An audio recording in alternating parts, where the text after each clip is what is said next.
Mở. Hôm nay đi chơi nhá, chuẩn bị đi cáp treo nhá. Mai anh em đi đông nhá. Chuẩn bị đi đông chưa?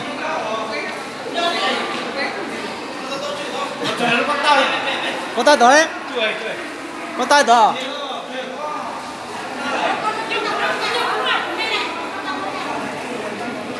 Cho cởi nó rồi lòn sự tè đó.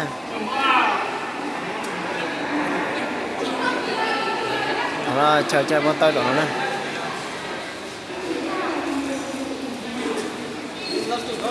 Ừ?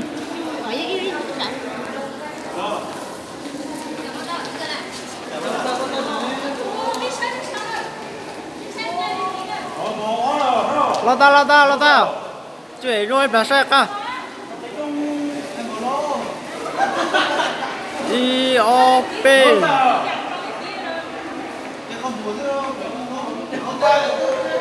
Rồi.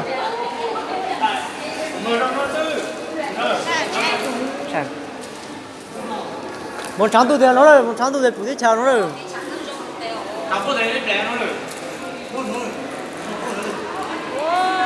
Rồi, trắng tu tiền một sao để phụ nó cao nó rồi.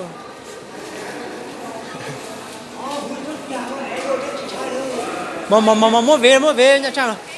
Nha cha. Cậu lấy tao hả? Ở tao. Thằng ai về rồi? Chơi về tao thôi hả?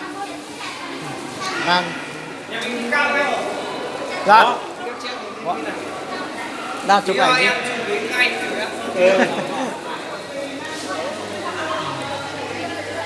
Chuẩn bị nữa. Nó có Promilo. Đẹp quá. Nó mà náo à, tốt leo. Có t-shirt là tè rồi. Có kìa, chừng rồi.